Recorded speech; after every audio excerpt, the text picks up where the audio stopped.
Welcome back. आज हम बात कर रहे हैं बैन अल-अक़वामी सतह पे पाकिस्तान की गिरती हुई साख पर। ब्रेक पे जाने से पहले आपने जनरल हमीद गुल की बात सुनी। इस वक्त मेरे साथ स्टूडियो में जाहिद हामिद साहब मौजूद हैं। जाहिद हामिद साहब, आपने हमीद गुल साहब की बात सुनी, तो व्हाट डू यू थिंक कि पाकिस्तान में अब तक फॉरेन पॉलिसी में क्या फ्लॉज रहे हैं and which has been the best foreign policy which has served our interest in the past 65 years? देखिए, हमारे पास मिसालें मौजूद हैं। जी। अगर सबसे एग्रेसिव, सबसे ऑनरेबल और डिग्निफाइड फॉरेन पॉलिसी अगर पाकिस्तान में किसी ने बनाई है तो इंटरेस्टिंगली एक जुल्फिकार अली भुट्टो ने बनाई है, एक जनरल ज़ियाउल हक ने बनाई है। ठीक है।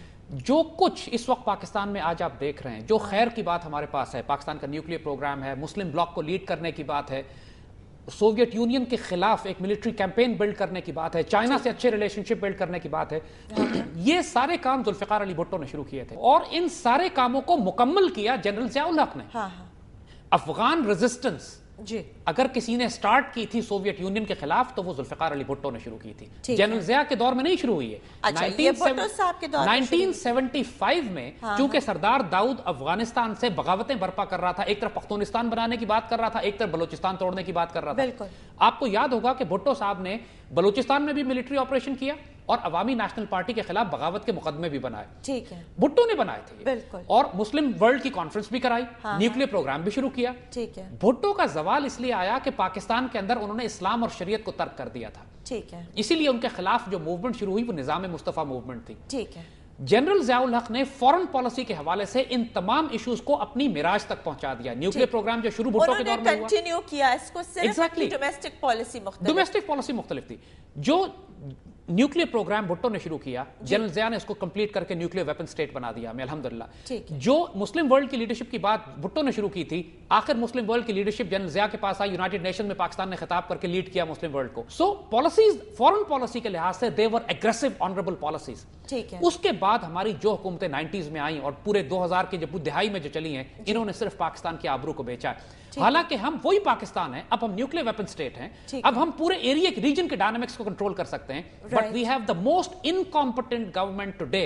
हमारी पिछले तारीख के 25 साल में कभी इतनी इनकॉम्पिटेंट गवर्नमेंट नहीं आई जो आज है, और इतनी बड़ी बड़ी हिस्टोरिकल अपॉर्चुनिटीज। देखिए आपको और वही जुल्फिकार अली भुट्टो की पीपल्स पार्टी जो हुकूमत में है, जब उनकी ये फॉरेन पॉलिसी होती है तो इंसान को बहुत अफसोस और बहुत ज्यादा तकलीफ, इसलिए कि भुट्टो कम अज कम तमाम तरह इख्तलाफात के बावजूद जो माजी में 65 और 71 में भुट्टो ने गलतियां भी की, पाकिस्तान को तोड़ने में जो उनका इल्जाम और किरदार उनका आता है, उसके बावजूद पाकिस्तान टूटने के बाद जो भुट्टो को टाइम मिला था उसमें उन्होंने फॉरेन पॉलिसी बड़ी दलेराना बनाई थी। He was a brave man.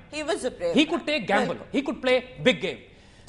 आजकल के लोग तो पिग्मीज हैं, बौने, यानी we are trying to find the tallest pygmy to be honest. Nation has turned into pygmies. यहां पे जाहिद हामिद साहब, मैं आपसे एक कॉन्सेप्ट डिस्कस करना चाहूंगी, और that concept being the fourth generation warfare. और कहा जा रहा है कि इंडियन कोल्ड स्टार डॉक्ट्राइन के बाद पाकिस्तान आर्मी को अज़्म नो एक्सरसाइज शुरू करनी पड़ी, तो इस पे आप कोई लाइट डालें? जी, ये बहुत जरूरी है आयला कि हम इस कौम को समझे, इस बात कॉन्सेप्ट को समझे। हाँ। फोर्थ जनरेशन वॉरफेयर एक ऐसी जंग को कहते हैं कि आप सिविल वॉर के जरिए, इकोनॉमिक कोलैप्स के जरिए, मीडिया डिसइंफॉर्मेशन वॉर के जरिए मुल्क तोड़ दें। ठीक है। नहीं, आप न्यूक्लियर वेपन स्टेट ना हो, न्यूक्लियर वेपन्स ना इस्तेमाल करें, जैसे इस वक्त इंडिया हमारे साथ कर रहा है, हमारे ही लोग आपस में लड़ रहे हैं। इसकी मिसाल अगर आपने देखनी है तो यूगोस्लाविया को देखिए। जी। यूगोस्लाविया में उन्होंने एक 90s में एक प्रो सोवियत मुल्क, यूरोप में उसको तोड़ के छोटे छोटे मुल्क बनाने थे। बिल्कुल। उन्होंने वीक इनकॉम्पिटेंट गवर्नमेंट मुसल्लत की, फेडरल आर्मी को सूबों से लड़ाया, प्रोविंशियल ऑटोनॉमी का तमाशा शुरू किया, इकोनॉमिक कोलैप्स किया, बिजली पानी गैस का बहरान बर्पा किया, नतीजतन सूबे आपस में लड़के मुल्क टूट गया। तो अभी हमारे भी यही हालात हैं। और हजारे के अंदर अलग सूबे की डिमांड है, कराची में वो लोग प्रोटेस्ट कर रहे हैं, सराय की सूबों की अलग डिमांड है, यहाँ तो लोग आपस में। देखिए एक बात हम आपको बताएं, Richard Holbrooke was the man जिसने डेटन पीस एग्रीमेंट करके यूगोस्लाविया डॉक्ट्रिन मुकम्मल की थी। Same Richard Holbrooke has been sent here now under the AfPak doctrine. हमें अगर लिंक करें तो you will understand the American game. और वही बिजली पानी गैस का बहरान, फाइनेंशियल इनकॉम्पिटेंस और करप्शन, और फिर ये जो 18वीं तरमीम पास हुई है, इस पे हम शदीद एहतजाज करते हैं। I would like to make it very clear कि वो तमाम सब नेशनलिस्ट पार्टीज, यानी वो जिन पर भुट्टो ने, पीपल्स पार्टी के जुल्फिकार अली भुट्टो ने बगावत के मुकदमे बनाए थे, जो फ्रंटियर में आज जिनकी हुकूमत है, बलूचिस्तान में जो एलिमेंट्स मौजूद हैं, एएनपी की बात कर, एएनपी की हम बात कर रहे हैं, जो कि हमेशा से पाकिस्तान के खिलाफ पख्तूनिस्तान की बात करते हैं। तो आपकी बलोच नेशनलिस्ट क़यादत के ऊपर क्या व्यूज हैं? देखिए, बलोच सब नेशनलिस्ट क़यादत, वो जो बलूचिस्तान लिबरेशन आर्मी की बात कर रहे हैं, जो बलूचिस्तान तोड़ के इंडिपेंडेंस बलूचिस्तान की बात कर रहे हैं, जुल्फिकार अली भुट्टो ने इनके खिलाफ मिलिट्री ऑपरेशन किया था वहां। ठीक है।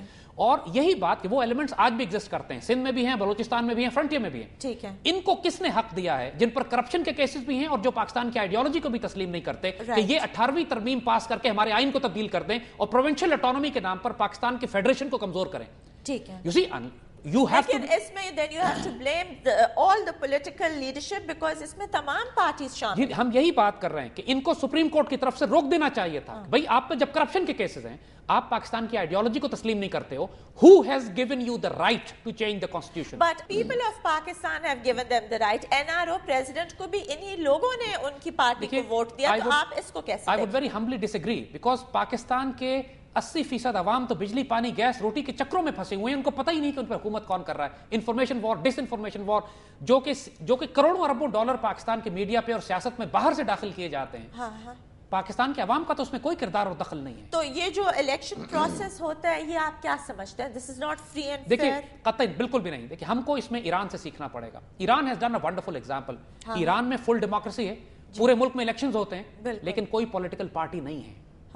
ایران کس طرح ڈیموکریسی کرتی ہے؟ ہاؤ از اٹ پاسبل کہ ایران کے اندر ہمیشہ one of their finest come into power اور ہمارے ہاں one of the corrupt come into power?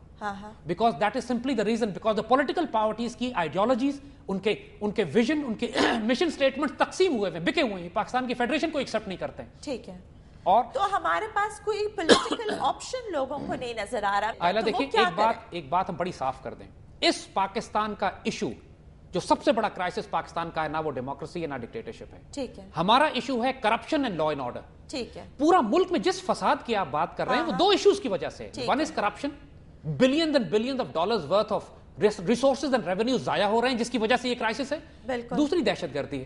اس وقت ہم کو ریڈیکل سولوشنز پہ جانا ہے. We are at war. جو فورتھ جنریشن وار کی ہم بات کرتے ہیں، تو پاکستان پہ جو پوری جنگ اس وقت مسلط ہے، اس کا جنگ، اس مقصد ہی اس فورتھ جنریشن وار کا یہ we are in war right now. اور اس جنگ کے نتیجے میں پاکستان کو اتنا ڈسممبر کر کے کمزور کر دو کہ انڈیا بغیر وارننگ کے حملہ کرے گا. اس کو کولڈ سٹارٹ کہتے ہیں، جس کے جواب میں آرمی کو عزم نو ایکسرسائز کرنی پڑ رہی ہے. لیکن the point is you need to understand کہ ہم اس حالت میں پہنچے کیوں. ہم اس حالت میں اس لیے پہنچے کہ we have a failed political system, we have a failed judicial system and we have a corrupt economic system. Because no terrorist has been convicted in a court of law. پچھلے 10 سال میں اگر آپ کسی دہشت گرد کو عدالتی نظام سے پھانسی کی سزا نہیں دیتے ہیں تو پھر سارے بری ہو جاتے ہیں یا اس کے بعد ایکسچینج ہو جاتے ہیں. تو اس کے بعد اس جوڈیشل سسٹم کا پھر ہم نے کیا کرنا ہے؟ اگر یہ جوڈیشل سسٹم کرپشن نہیں روک سکتا، پھر ہم نے جوڈیشری کا کیا کرنا ہے؟ تو the point is آپ اس صورت میں جب الیکشن کرائیں گے تو پھر وہی کرپٹ